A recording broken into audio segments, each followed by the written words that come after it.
there was a village, a comfortable little village nestled in mountains. The people in that village had more than enough to keep themselves content. One day, two travelers came along. The travelers, their coats were tattered, their hats were torn, and their shoes were having holes in their soles. And they were hungry and tired. Both the travelers, one traveler said to another that there is surely someone in the village who can give us food. They both went on and they thought, let's ask for food. They knocked one door. A woman came outside, and one of the travelers said, we are hungry. Do you care? Will you share? Do you have food?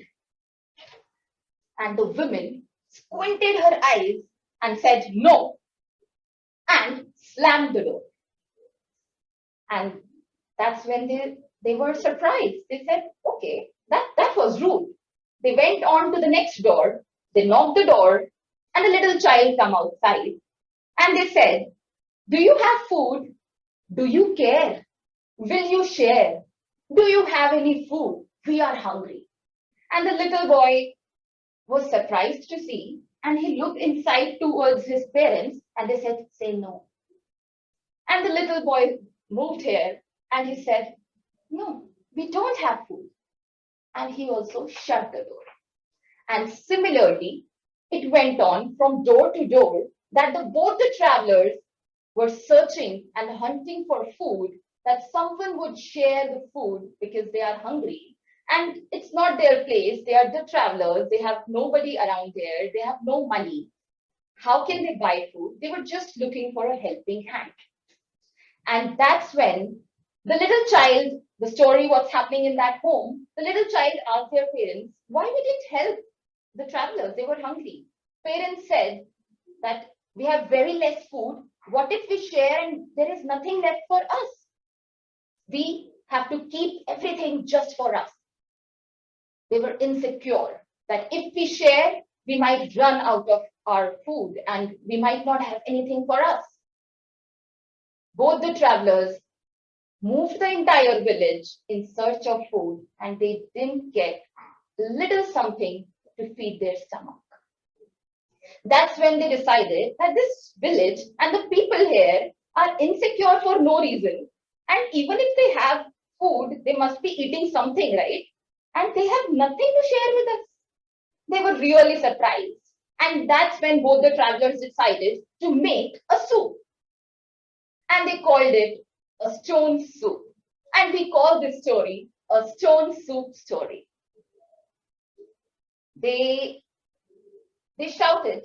They went a little high on the mountain and they shouted, we are making soup. We are making a very special soup. People started coming out of their home and they said, why these travelers, their clothes are torn. What will they do? What soup they are making? They were curious. And they said, we know how to make the best soup ever, the most delicious soup. But we just need a pot for it. Can anyone give a pot?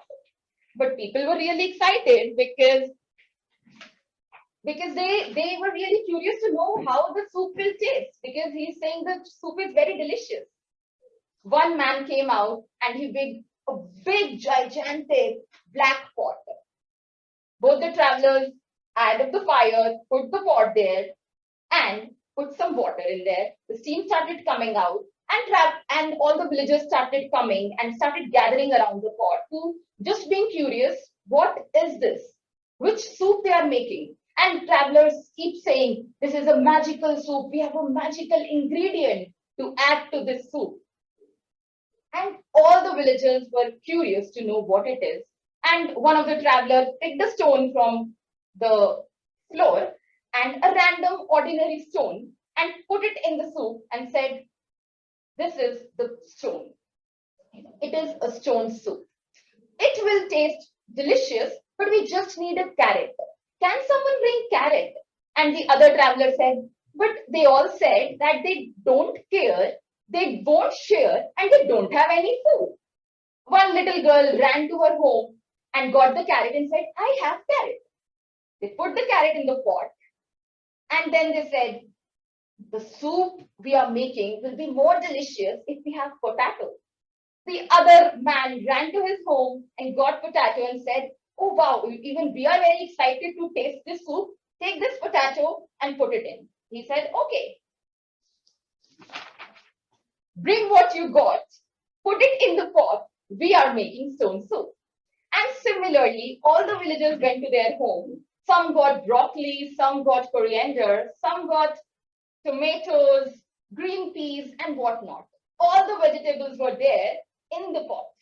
Travelers kept saying, bring what you got, put it in the pot, we are making stone soup. And for the garnishing, we had now coriander, oregano, everything, and the soup is ready, and it smells is amazing. And that's when the soup was ready, and villagers were really excited. They brought chairs, tables, crockery, and they all started serving the soup to each other. They all started talking to each other, having a gala time and enjoying the delicious soup. And one of the little kids asked, but what is the magical ingredient that you were talking about? Now, can anyone tell what is the magical ingredient of the soup? Sharing is caring. Sharing. Yes, the magical ingredient is sharing. People of the village who were not ready to share earlier, they all came in, they all started giving their little. And the message here is when you give a little, you get and achieve a lot more. Now the soup was ready for the entire village in that big pot.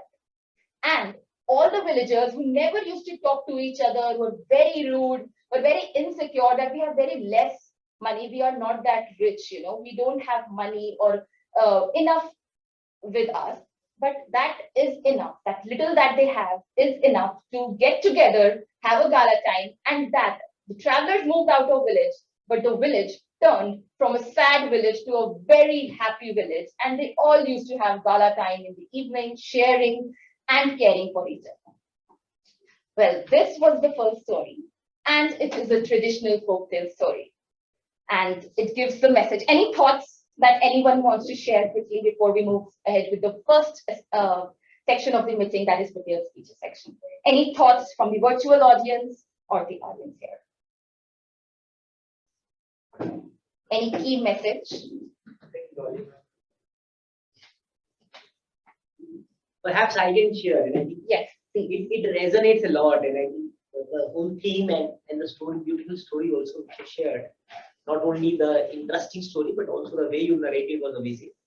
The thought which strikes me is that sharing is something so wonderful. Like this small little sharing. Perhaps each of the villagers could not have done anything with peas alone or carrots alone.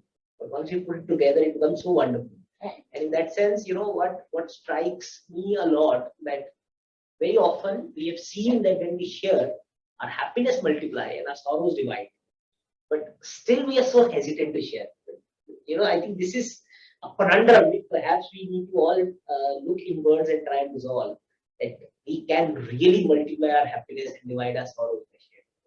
Thank you so much for sharing. So as Ashish said, our happiness multiplies and sorrows divide when we share. Any other quick thought? The same thought actually. We just Same thought by Ashish. Definitely. I used to tell my daughter Pintu Bhaiya ki kahani. So there is an amazingly character Pintu Bhaiya. So I will tell my daughter this story. Pintu Bhaiya and his friend both are traveling. Oh, nice. So we can give any names to the travelers. Yeah. Definitely. So now we have given Pintu Bhaiya and his friend. And I will surely tell this story to my daughter. Great. Nice.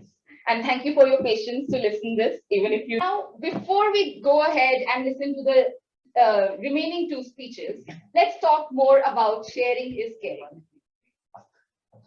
Sharing is caring. Can anyone share any anecdote or any small story where you have felt that someone shared something with you and you remember that? Because every day we feel that someone is sharing something, we are sharing something with someone, be it a materialistic or a small thing, or any value. Because in Toastmasters meeting, we share, someone has confidence. So we take, their confidence and we take a lot of key messages from each other. So sharing is intangible things as well, of values, of thoughts, of ideas, and of lot of learnings.